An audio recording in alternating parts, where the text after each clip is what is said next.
لیکن اللہ کی مہربانی سے پاکستان نے کچھ ہی دنوں میں ثابت کیا کہ تمہاری ایسی کی تیسی، اور تم تو اس سے باتیں کرتے ہو یا سوچتے ہو، ہم کر کے دکھائیں گے. اور انہوں نے 13 مئی کو یہ دھماکے کیے، اور کچھ ہی دنوں کے بعد 28 مئی کو پاکستان نے الحمدللہ چاغی کے اندر کامیاب دھماکے کیے. جی بریگیڈیئر صاحب جاری رکھیے گا.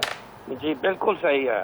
اس نے 3 پہلے کیے، 2 بعد میں کیے، اور پھر ہماری جو شروعات ہوئی وہ 28 سے ہوئی، اور پھر 31 کو ہم نے 6واں بھی کیا کہ ہم 5 نہیں ہم 6 کریں گے.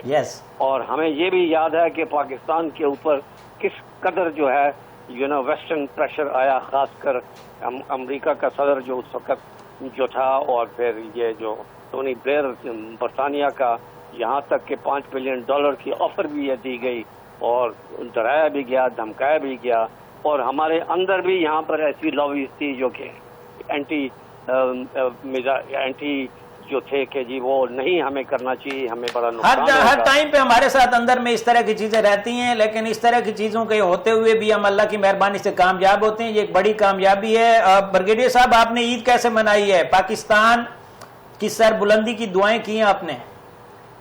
جی عید منانے کا اس دفعہ مزہ بھی اس وجہ سے آیا کہ ہم جب یہ پاکستان کی جب دیکھتے ہیں کہ اس کی تعریف دنیا میں کس طریقے سے ہو رہی ہے، کس طریقے سے اظہرائی ہو رہی ہے، تو یہ ہمیں اور جو ہے اندر خوشی دیتی ہے کہ پاکستان کو جو ساری دنیا نے جو لان تان کیا، اور اس کی سب سے بڑی وجہ انڈیا تھی جس نے ہمیں بدنام زمانہ یہ بنا دیا، اور ہر قسم کی تہمتیں جو ہیں ہم پہ لگائیں، اور ہمیں انہوں نے ارریلیونٹ دنیا کے سامنے پیش کر دیا کہ یہ ناکارہ ملک ہے، دہشت گرد ملک ہے، وغیرہ وغیرہ.